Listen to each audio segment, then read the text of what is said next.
આજે આપણે વાત કરીશું એવી 9 અદ્ભુત વસ્તુઓ વિશે જેને દૂધ સાથે મેળવીને લેવાથી દૂધની શક્તિ 10 ગણી વધી જાય છે। જો તમને વારંવાર થાક લાગતો હોય, માંસપેશીઓ નબળી હોય અથવા તમે તમારી રોગપ્રતિકારક શક્તિને લોખંડ જેવી મજબૂત બનાવવા માંગતા હો તો આ વિડીયો ફક્ત તમારા માટે જ છે। તો ચાલો આયુર્વેદ અને વિજ્ઞાનના આ અદ્ભુત મેળ વિશે જાણીએ। વિડીયો શરૂ થાય તે પહેલાં આપણી ચેનલ આરોગ્ય સંપદાને સબસ્ક્રાઈબ કરો અને હા મિત્રો, કમેન્ટમાં જરૂર લખજો કે તમે કયા શહેરમાંથી વિડીયો જોઈ રહ્યા છો, સાથે જય શ્રી કૃષ્ણ પણ લખજો। નંબર 1, દૂધ સાથે બદામ। મિત્રો, ઉનાળામાં બદામવાળું દૂધ તો બધા પીતા હોય છે અને દૂધ સાથે બદામ ખાવા અથવા બદામ મેળવીને પીવું એક પૌષ્ટિક સંયોજન છે।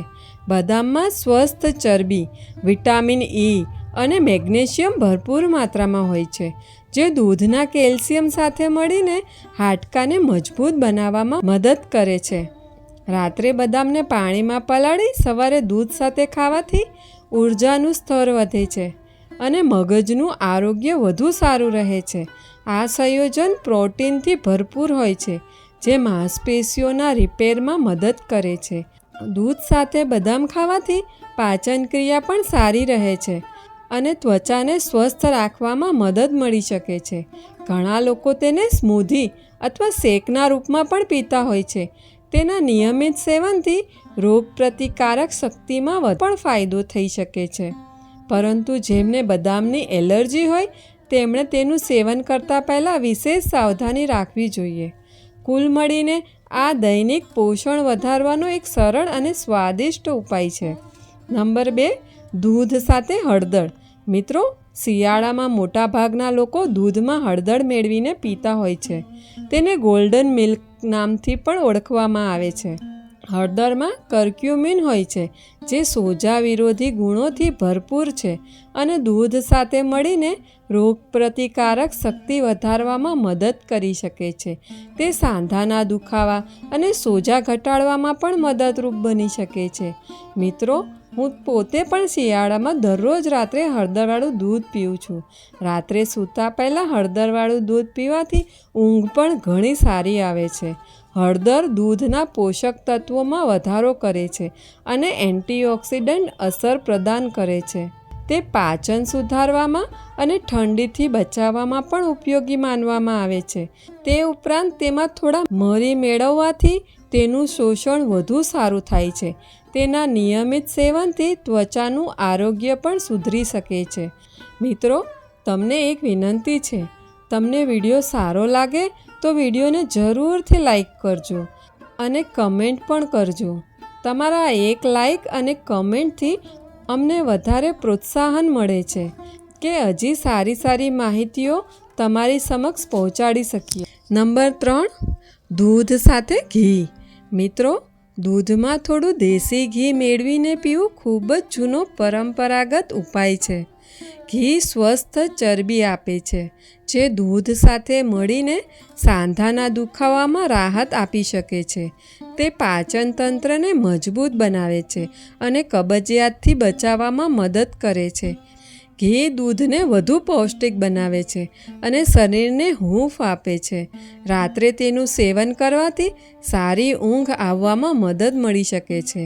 ઘીમાં વિટામિન એ અને વિટામિન ઈ હોય છે, જે ત્વચા અને આંખો માટે સારા માનવામાં આવે છે।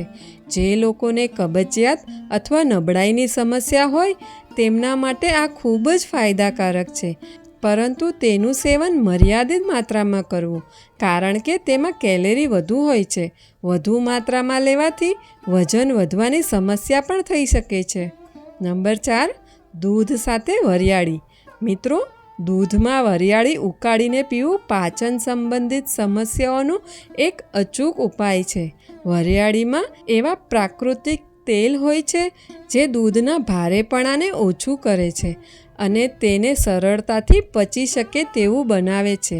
આ નાના બાળકો અને વયસ્કો બંનેમાં ગેસ, એસિડિટી અને પેટ ફૂલવાની સમસ્યામાં રાહત આપી શકે છે.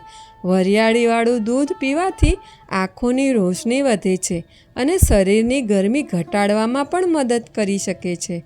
તે મોઢાની દુર્ગંધ દૂર કરે છે અને શરીરના મેટાબોલિઝમને સુધારી વજન ઘટાડવામાં પણ મદદ કરી શકે છે. નંબર 5, દૂધ સાથે મખાના. મિત્રો, મખાનાને દૂધમાં ઉકાળીને તેની ખીર બનાવીને અથવા સીધા જ ખાવું કેલ્શિયમનો ખજાનો છે. આ સંયોજન હાડકાં અને સાંધાના દુખાવાથી પરેશાન લોકો માટે ઔષધિ જેવું કામ કરે છે. મખાનામાં એન્ટી એજિંગ ગુણો હોય છે જે ત્વચાને યુવાન રાખવામાં મદદ કરે છે. દૂધ સાથે તેનું સેવન કરવાથી અનિદ્રાની સમસ્યા દૂર થાય છે અને ગાઢ ઊંઘ આવે છે. તે કિડનીના આરોગ્યને પણ પ્રોત્સાહન આપે છે અને શરીરને અંદરથી મજબૂત બનાવે છે. વૃદ્ધો અને સાંધાના દુખાવાથી પરેશાન લોકો માટે આ ખૂબ જ ઉપયોગી છે. તમે તેને હળવેથી શેકીને દૂધમાં ઉમેરો. આમ કરવાથી સ્વાદ અને ફાયદા બંને વધી જાય છે. દૂધ સાથે અંજીર. મિત્રો, દૂધમાં સૂકા અંજીર પલાળી અથવા ઉકાળીને ખાવું શારીરિક નબળાઈ દૂર કરવાનો રામબાણ ઉપાય માનવામાં આવે છે. અંજીરમાં ફાઇબર, ઝીંક અને મેગ્નેશિયમ ભરપૂર માત્રામાં હોય છે, જે દૂધ સાથે મળીને હાડકાની મજબૂતી વધારવામાં મદદ કરે છે. આ ખાસ કરીને તે લોકો માટે ફાયદાકારક છે જેને વારંવાર થાક અને સુસ્તી અનુભવાતી હોય. અંજીરવાળું દૂધ પીવાથી હોર્મોનનું સંતુલન જળવાઈ રહે છે અને તે યૌન સ્વાસ્થ્ય માટે ખૂબ જ ગુણકારી માનવામાં આવે છે. તે પાચન તંત્રને સાફ રાખવામાં અને જૂની કબજિયાત દૂર કરવામાં મદદ કરે છે. નંબર 7, દૂધ સાથે મધ. મિત્રો, દૂધમાં મધ મેળવીને પીવું મીઠું અને પૌષ્ટિક સંયોજન બનાવે છે. મધમાં કુદરતી જીવાણુ વિરોધી ગુણો હોય છે જે દૂધ સાથે મળીને રોગપ્રતિકારક શક્તિ વધારવામાં મદદ કરી શકે છે. તે ગળામાં ખરાશ અને ઉધરસમાં રાહત આપી શકે છે. પરંતુ ધ્યાન રાખો કે દૂધ વધારે ગરમ ન હોવું જોઈએ. મધ દૂધને સરળતાથી પચાવવામાં મદદ કરે છે અને શરીરને ઉર્જા પણ આપે છે. રાત્રે આ સંયોજન પીવાથી સારી ઊંઘ આવવામાં મદદ મળી શકે છે. મધમાં રહેલા એન્ટીઓક્સિડન્ટ દૂધના પોષક તત્વોની અસર વધારવામાં મદદ કરે છે. તેને હળવા ગરમ દૂધમાં મેળવો, પરંતુ ઉકાળશો નહીં. આ બાળકો માટે પણ ફાયદાકારક છે, પરંતુ તેની માત્રા મર્યાદિત રાખો. તેના નિયમિત સેવનથી પાચન અને ત્વચાનું આરોગ્ય વધુ સારું રહી શકે છે. નંબર 8, દૂધ સાથે તજ પાવડર. મિત્રો, દૂધમાં 1 ચપટી તજ પાવડર મેળવવાથી માત્ર સુગંધ જ વધતી નથી, પરંતુ તે આરોગ્ય માટે પણ ચમત્કારિક માનવામાં આવે છે.